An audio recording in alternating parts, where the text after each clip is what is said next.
O Mubarak, for you it's my prayer. O Mubarak, for you it's my prayer.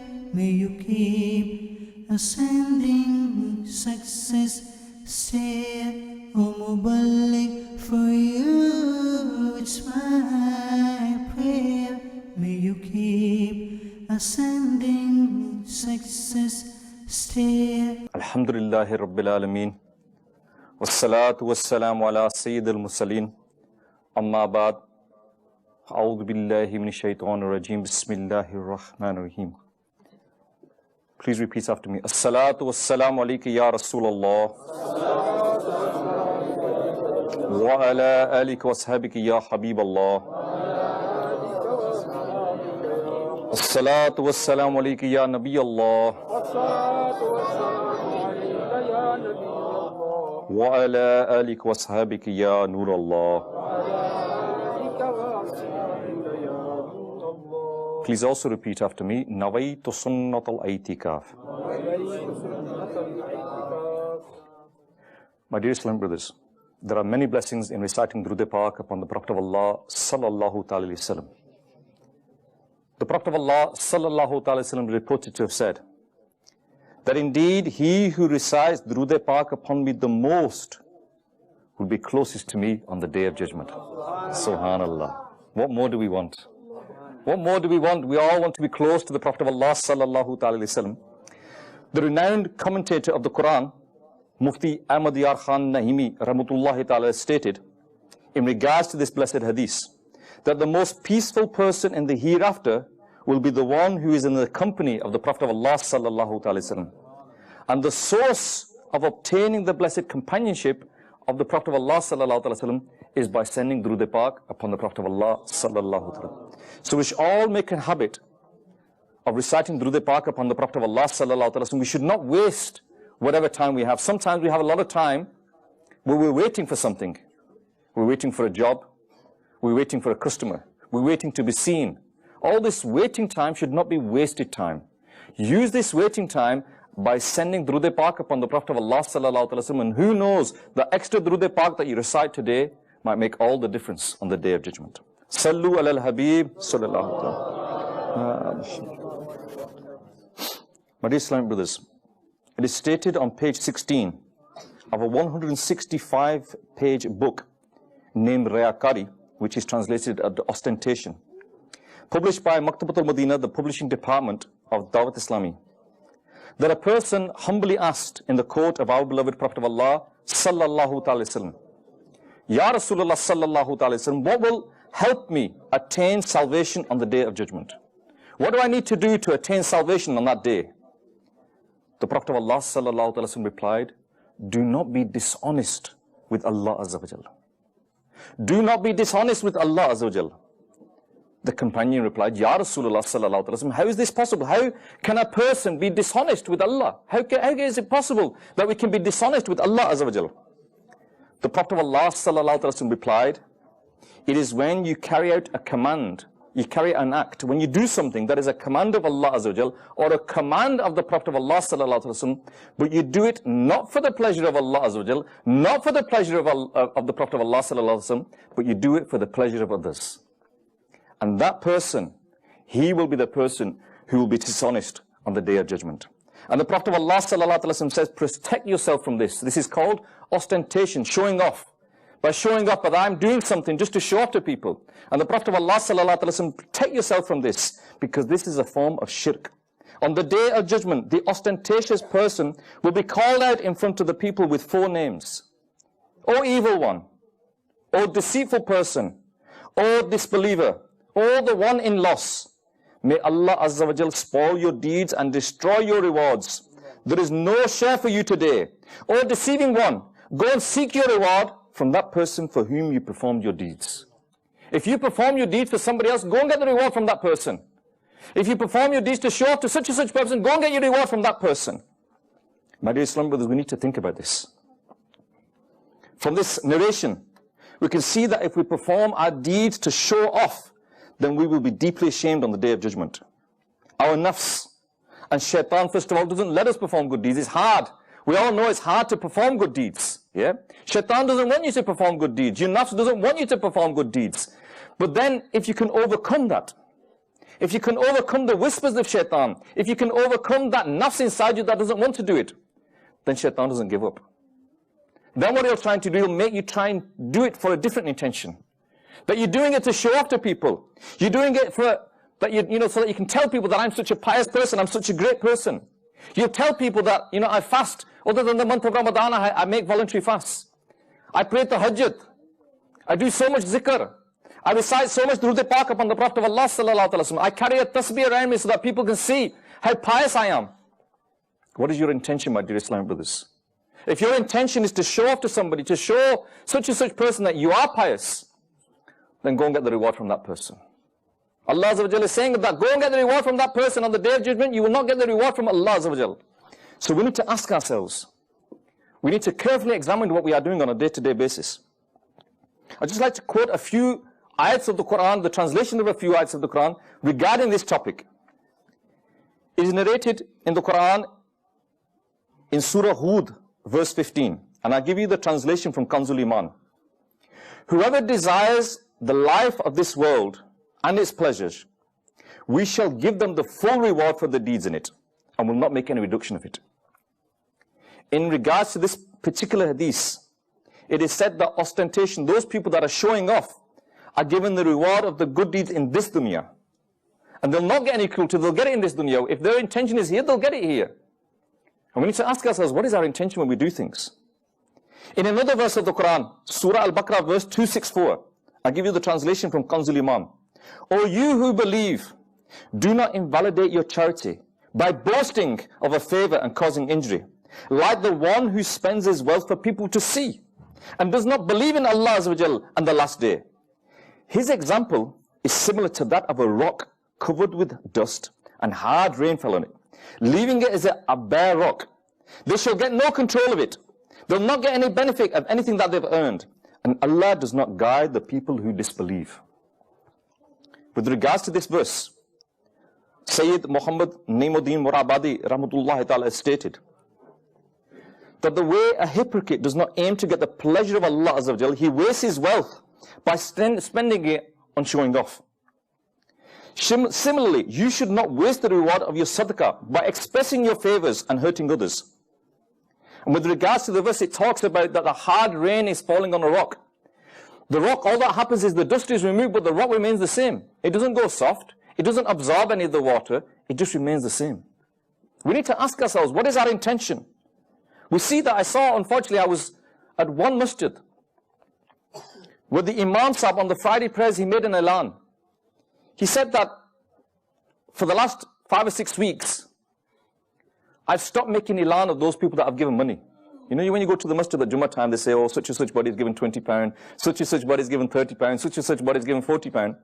And he said, rather than me making them elans, rather than me making them announcements, I thought it was better because at that time, the masjid is full. At that time, it is better if I teach somebody.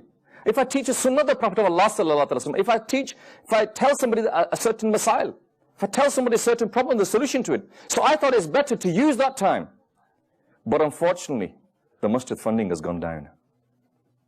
Because he's not making an announcement, the masjid funding has gone down.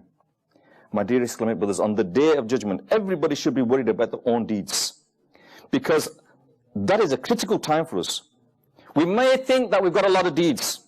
We may think that we've done well in our time. We've read our namaz 5 times a day. We've gone on Hajj. We've performed during the month of Ramadan. We've done our best. And so maybe we might start feeling comfortable. I'm okay, I'm doing okay. But if our intention isn't right, and on the Day of Judgment we find out that we've got nothing. We've got nothing. We've got no namaz, we've got no zakat, we've got no Hajj, we've got no Ramadan, we've got nothing because we did it for the wrong reasons. We did it so that we could show off to people. So we need to ponder over this. Do we perform our good deeds to do the pleasure of Allah Azza wa Jal, or do we perform good deeds to make the people around us happy? So that people will think we are good. When we give money in the way of Allah Azza wa Jal, do we do it to please Allah Azza wa Jal? Do we give money in the way of Allah Azza wa Jal that maybe this money will remove the sins that I have committed? Allah Azza wa Jal will forgive me for the sins that I've committed if I spend in the way of Allah Azza wa Jal. If I perform this extra prayers, maybe Allah Azza wa Jal will forgive me. Is this my intention? Or is it that I can show people that I'm such a generous person? You know, I build masjids back home. You know, I've dug out a well back home. I've done this and that back home, yeah? So people think that I'm such a great person. Allah Azza wa Jal, we heard from the hadith of the Prophet of Allah Sallallahu Alaihi Wasallam said, go and get your reward from that person then. So we need to be very careful, and we need to really reform ourselves. We need to change ourselves. We need to change how we think. And sometimes we don't even realize we're doing something wrong. We don't even realize that this is a problem, that we're doing anything wrong. My dear Islam, this is why Dawat Islam is here. The Madani environment of Dawat Islam is here to try and make us think differently. To think as a Muslim should think. Not just dress as a Muslim should dress, not just look as a Muslim should look, but think as a Muslim should think as well. And that is what this environment is here. By coming to these weekly shishtamars, by traveling in the Madani kafilas, then inshallah, your mindset, as we call it the Madani mindset, you'll have a Madani mindset and you'll start to think as a Muslim should think. I'm just going to quote a few hadiths of the Prophet of Allah Sallallahu Alaihi Wasallam with regards to this topic of showing off, ostentation. The Prophet of Allah Sallallahu Alaihi Wasallam stated that when any nation adorned themselves with pious deeds meant for the hereafter, just to get the status for the purpose of worldly gain, then their abode is the hellfire.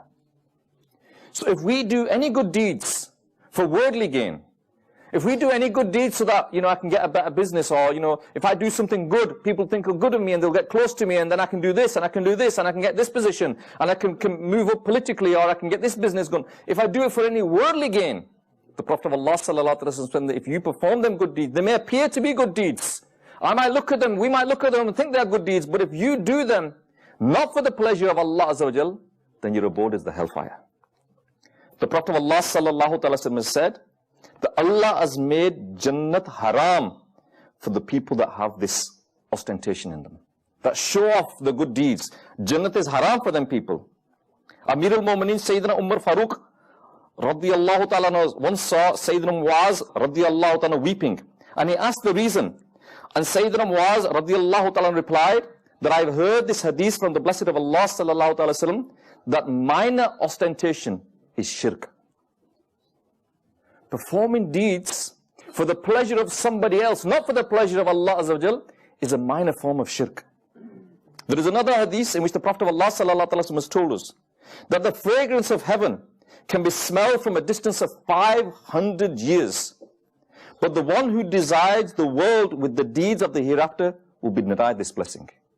If we perform our deeds for the pleasure of people around us, then we will never smell Jannat. And the smell of Jannat can be reached for 500 years of traveling, but we will never smell it. So how far away from Jannat will we be? The Prophet of Allah Sallallahu Alaihi Wasallam is also reported to have said that whoever performs a deed for obtaining fame, if you do it to become famous, if you do anything to become famous, Allah Azza wa Jal will humiliate him. And whoever performs a deed for showing off, Allah Azza wa Jal will punish him. My dear Islamic brothers, Allahu Akbar, we can see how serious this act of ostentation, riyakari, showing off is. As virtuous deeds, whatever deeds we do, they're not accepted. One who is involved in this illness will not attain paradise. He will be humiliated on the day of judgment owing to ostentation. A good deed will be rejected as a result. No reward will be given to him. Instead, the deeds performed to show off will not cause Allah's pleasure, they will cause Allah's displeasure. Allahu Akbar. What is ostentation? We've given some examples, but we need a definition. Because this is an illness in the society and we need to protect ourselves from it. On page 66 of the book, Call Towards Righteousness, which is 616 pages, published by Maktabat al-Madina, the publishing house of Dawat Islami, the definition of ostentation has been mentioned. And it says, to worship with any other intention other than the sole pleasure of Allah Azza wa Jal. To worship, to do any good deed, because any good deed is a form of worship. Any good deed is a form of worship. To do it with the intention of pleasing somebody else and not pleasing Allah Azza wa Jal, this is ostentation. This is riyakari. This is showing off.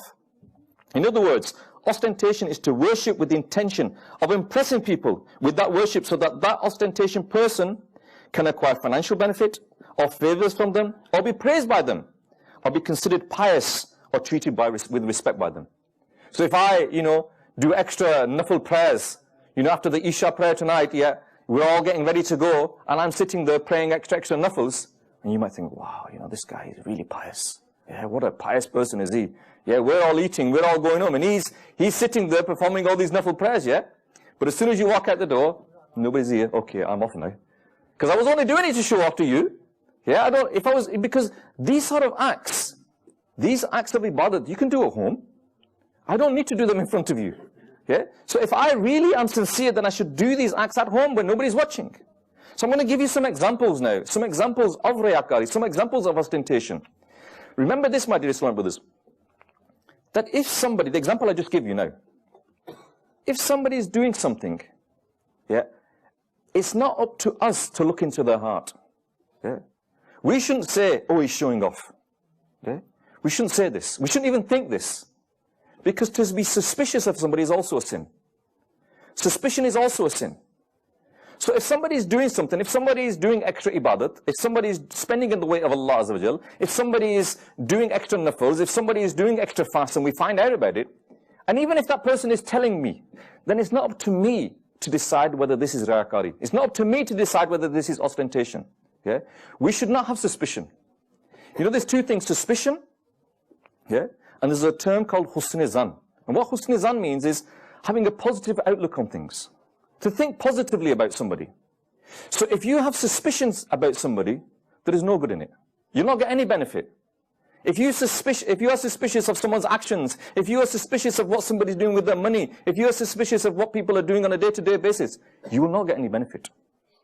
But if you have a positive outlook, this husn zan that I said, and think good about that person, that if this person said to me that, look, I'm fasting, I've just done this nafil fast for the last couple of days, our thought should not be, he's doing it to show off.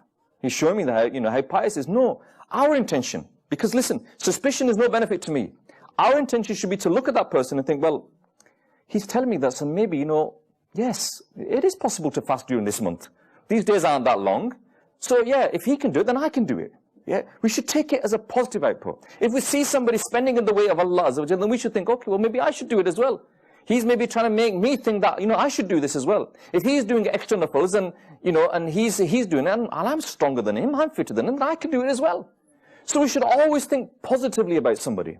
Don't ever be suspicious because there's no benefit for you. So in suspicion, there is no benefit. And having this positive outlook, there is no harm. If you have a positive outlook of somebody and always think good about that person, there is no harm for you. Examples. To learn the art of recitation of the Quran, to impress people so that people will call you a qari.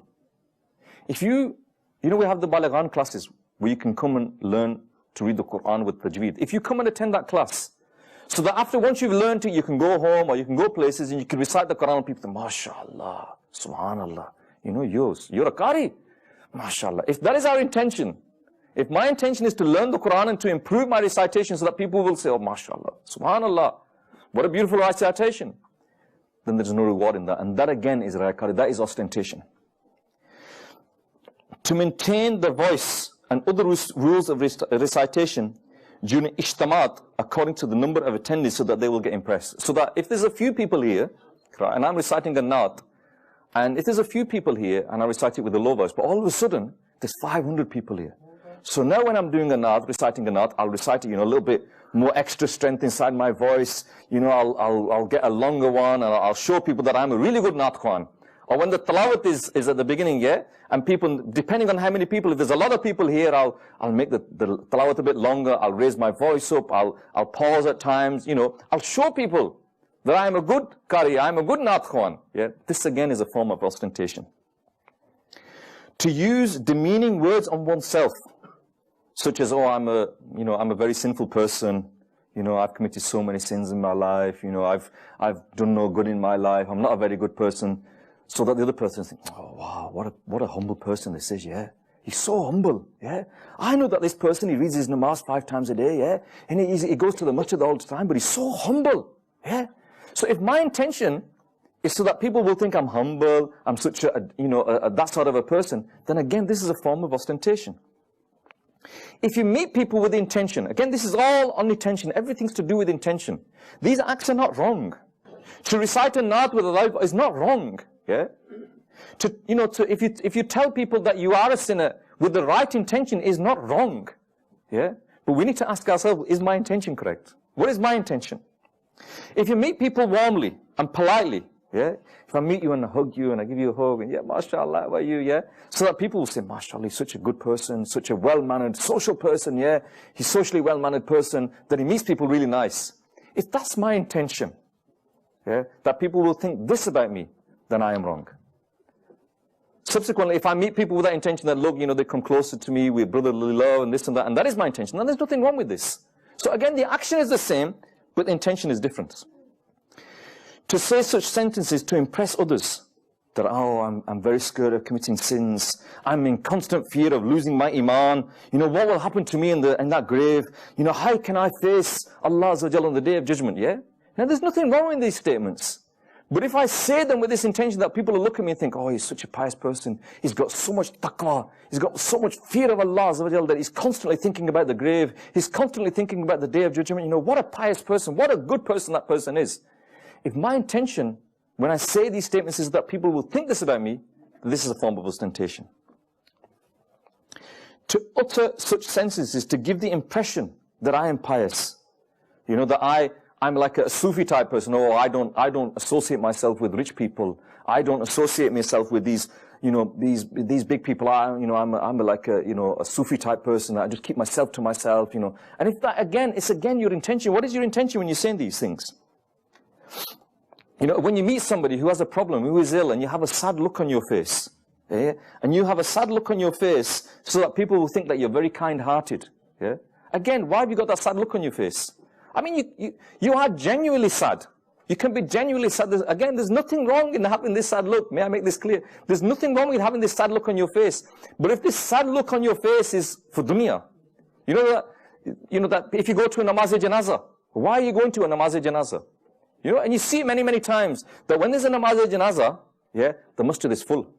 Yeah? But half an hour later, when it's Zohr Salah, the masjid is empty. Half an hour later, when it's Asr Salah, the masjid is empty. Why is namaz not farz upon you? Why are you reading that namaz-e-janazah? Are you reading it to please that person? Yeah, if I don't read my namaz, if I don't go to the namaz-e-janazah, what will he think about me? Yeah? We should be reading it to gain the reward. The reward and the pleasure of Allah. We should be going there so that we do the dua for the deceased, so that deceased person can benefit by you going there. Not so that people will see me and know that I am there and everybody know, brother came, yes, I saw him at the namaz-e-janazah, mashallah, he gave time, he left work for a few hours and came to the namaz-e-janazah. What a nice person, what a pious person, what a good person he is. That should not be our intention. To hold a tasbih in such a way, if you're holding a tasbih all the time and you've always got this tasbih and you're always doing it, you're always moving your lips, so that people, mashallah, he's always reading Durud Pak, always doing zikr.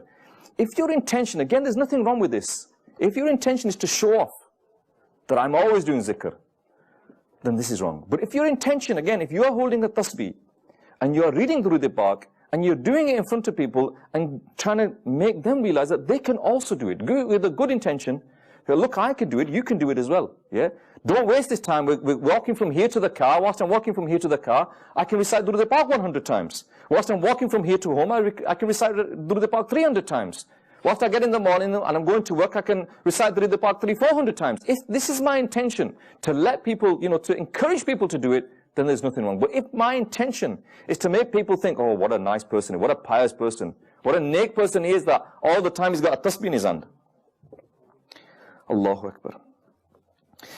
To disclose your own good deeds, yeah? To tell people your own good deeds, and with the intention that people relate them.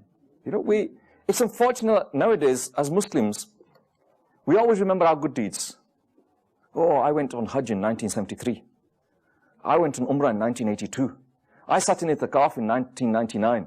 I sat in during Ramadan, I read 10 Quranic Paks in the whole month. Yeah.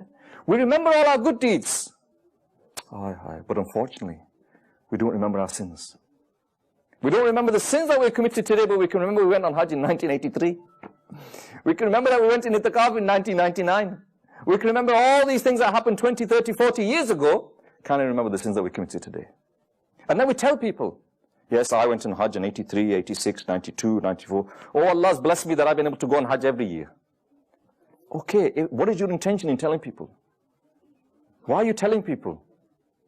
You know, okay, I'm not saying it's wrong, but why are you telling people? Is you telling people that, mashallah, what a pious person, that every year he goes on Hajj, every year he goes to Medina, subhanallah, subhanallah. Yeah, what a great person he is. To relate one's own religious services. This is mainly for the mobilities of Dawah Islami. You know, if you say, oh, you know, I've done 3 bayans this week. Yeah, I give dars every day this week. Yeah, I did Lakai Dora, I've been doing Lakai Dora, Neki Ki Dawat every week. You know, I go on a kafla every month. I do this. And you're doing it to impress people. Yeah? Then you're not doing it for the pleasure of Allah Azza wa Jal. To inform others, some people that are religious, you know, if you are an imam, or you know, hafiz, or you're a scholar, then some people, what they do is they use this. Yeah, when they're going to buy something, they'll say to the shop owner, oh, I'm an imam, I'm a hafiz. Why are you telling them? And maybe you get the price cheaper. You know, and again, so what is your intention in telling these to people, yeah? You know, you go and buy something, oh, I'm a hafiz of Quran, I'm an imam, yeah? So that the person will give, oh, mashallah, okay, I'll give you cheaper. Mashallah, okay, I'll give you this. You know, what is our intention? Are we showing up by telling people, I'm an imam, I'm a hafiz, I'm a scholar, I'm a qari? By telling this to people, then again, we need to ask ourselves, why are we doing it? Allahu Akbar. You know, again, to tell people the number of hajj we've permitted, to tell people the number of umrahs we've done. Yeah. These are all forms of ostentation, all forms of riyakari, all forms of showing off. So we need to be very careful about this. Again, worshipping, going back to the definition of ostentation, worshipping with the intention other than seeking the pleasure of Allah Azza wa Jal is called ostentation. So we need to look at ourselves. We look at our deeds. Sometimes you might think to yourself, well, hold on a minute, yeah, he's right, you know. I do a lot of things, yeah. Like, for example, I'm here doing a bayan now. Why am I doing a bayan? Yeah. And maybe I'm doing a bayan so that afterwards everyone will say, oh, what a brilliant bayan, you did really, really well. Okay, I'll stop doing it then. I'll stop doing bayans. I'll stop giving dars because I can't get that outside of me. This again is a shaitanic whisper inside you. Because shaitan doesn't want you to do any good deeds. So now all of a sudden shaitan's going to get you a different way. Now that you know about the illness of ostentation, shaitan's going to say, hold on a minute. You can't protect yourself from this. You know, you can't get away from this illness. It's better don't do it. Don't do the good deed. Don't spend in the way of Allah. Don't perform the hajj that people are seeing. Don't do it because you can't sort out your own intention. And because you can't sort out your own intention, it's better not to do it. No. If you've got an illness, you know, if your hand's hurting, you don't chop the hand off. You treat the illness. You don't chop it off. Yeah. So we need to treat the illness. We need to sort ourselves out and find out the ways of it. What are the signs? First of all, we need to find out and ask ourselves, have we got this inside us? What are the signs of ostentation? Amir al-Mu'mineen Sayyidina Ali radiyallahu ta'ala said that there are 3 signs of an ostentation person. Number 1, he is lazy in performing good deeds when alone, but he's active when he's in front of people. At home, when it's Isha, at home, it's 4, 2, 3, go to sleep. Okay? But in the masjid, oh, we've got to read all the sunnahs, got to read all the nafils because everybody's here looking at me. Yeah, I don't want people to think I just run in, you know, do it really quickly. So again, he is lazy in performing good deeds when he's alone, but he's very active when he's with people. Number 2, signs of that person who has, you know, these are for ourselves. Again, like I said, we should not look at other people. Don't use these to look at other people. Just look at yourself. He increases his deeds if he's praised. MashaAllah. You've been fasting during this month. He's fasted extra days. MashaAllah. I'll do more. I'll do some more, yeah. He's praised me. I'll do an extra few days of Nafli Roza this month as well. Yeah, I'll do an extra few Nafils tonight as well. He decreases his deeds if he's criticized. If you're criticized for doing something, yeah. For example, if for example somebody, and it's wrong, if you were doing extra prayers and somebody says, oh, you're only doing it as a show off, yeah. And you think, okay, I won't bother doing it now then. What is your intention? If your intention is to do it for the pleasure of Allah, then if someone criticizes you, you should still do it. Because you're not doing it for his criticism, you're not doing it for his praise, you're doing it for the pleasure of Allah. So if someone praises you or criticizes you, you should carry on with the good deed. And unfortunately, these are the examples. So we need to ask ourselves, do we fall into this? Time is going short. We're getting to the end of the Ijtima. We're going to look at the cures. What is the cure for this problem? What is the cure for ostentation? First of all, we need to ask ourselves, have we got this inside ourselves? And I think if we really ask ourselves, we'll find out that we have it. To a certain extent, it will be inside each and every one of us. First cure, dua. Dua in the court of Allah Azza wa Jal. Ya Allah Azza wa Jal, cure me from this illness of ostentation. Fill my empty begging bowl with the immortal wealth of sincerity. Make me sincere. Ya Allah, make me sincere. Ya Allah, I have this illness in family. I have this problem. That I keep looking to others for their, praise. I keep on looking to others for them to think that I'm so good. Ya Allah, please remove this from me. Ya Allah, bring this ikhlas inside me. Bring this sincerity inside me. Number 2, never remain heedless of the harms of ostentation. Always be aware of it. You come to an Ijtima al-Islami, you will always be, at the beginning, we always say to you, make an intention. Make good intentions. Make good intentions so it can increase the rewards. So we always need to be aware that this disease, this illness, or whatever you want to call it, it is there. This thing can affect us at any time, so we need to remove this from us. We need to also, the third cure is to remove the causes of it. What are the causes of ostentation? If we can remove the causes, then we won't get ill in the next place. They say prevention is better than the cure. Prevent yourself from getting this illness and you won't get the illness. So what are the causes of this illness? Number 1, desire for fame. Number 2, fear of being condemned. Number 3, greed of wealth. These are the causes. If we can remove this inside us, the desire to be famous, to be looked upon, we need to bring sincerity inside ourselves. Be sincere with ourselves. The Prophet of Allah ﷺ said, O people, perform deeds with sincerity. For Allah Azza wa Jal accepts only those deeds performed with sincerity for Him. And do not say that this deed is for Allah Azza wa Jal and for the sake of relationship. So we need to do, whatever we do it for the sake of Allah Azza wa Jal. Do it with sincerity. Do it to please Allah Azza wa Jal. We're all in need of good deeds. We're all in need of making that bank balance so that we can protect ourselves on the Day of Judgment. But who is a sincere person? An Imam once asked, who is a sincere person? A sincere person is he who hides his good deeds in the same way he hides his sins. That's very important. You hide your good deeds the same way you hide your sins. You don't go telling me what sins you've committed today, do you? You don't say to me, oh brother, I was looking at that woman, she was walking down the street. You don't say to me, oh, I've been gambling. You don't say to me, I've been drinking alcohol. You don't say I've been drinking, smoking pot. But you tell me what ibadat you've done. So in the same way that we hide our sins, we need to hide our good deeds as well. Protect your intentions. Deeds are based upon our intentions. We need to protect our intentions. We need to refrain ourselves from the satanic whispering whilst performing worship. Because shaitan's not going to be happy with you. One, he doesn't want you to perform good deeds. That's the first problem. Yeah. The second problem is when you do perform them good deeds, shaitan's going to say to you, oh, why are you doing it? And he'll try and convince you what you want to do because you want to make him happy, you want to make him happy. And then what will happen is once you realize that, oh, I shouldn't be doing this, I shouldn't be doing it to get pleasure, you get praise of this person, then I better not do it. So again, shaitan's always on your case. He's never going to give up. My Islam brothers, today we've learned just a little bit about this illness called ostentation, riyakari, showing off. And we need to, again, most importantly, remember this, don't look at other people. Don't be suspicious of what other people are doing. Just look at yourself. This bayan is for me. I did this bayan today for me. And you should be listening to this bayan for yourself. When you go home tonight, you need to ask yourself, what am I doing? Why am I doing it? Yeah? And one of the best ways to save yourself from riyakari, to save yourself from ostentation, is to get the Madani Namat card. In that Madani Namat card, you're asking yourself on a daily basis, did you read your namaz? Did you do this? What were your intentions? And if you look at the Madani Namat card, the very first Madani Namat is your intention. What is my intention? Did I make good intentions before I performed any good deed? Not only to gain extra reward, but also to save yourself from the sin of ostentation. Madani Namat about showing off, telling people how good you are. So if you fill in that Madani Namat card, take that today, read it every day. It'll only take you 10 or 12 minutes to read it. And inshallah, that will help you to rectify yourself. Save yourself not only from the sin of ostentation, but other sins as well. And another way to protect yourself, because alhamdulillah, you've come to the Ijtima today, and within this half an hour beyond, hopefully we've learned something. But just think what we would learn if we traveled on a 3-day Madani Qafla. But if we're traveling on Madani Qafla for 3 days, then inshallah we'll learn so much more. So I pray to Allah Azza wa Jal, if I've said anything wrong, may Allah Azza wa Jal forgive me.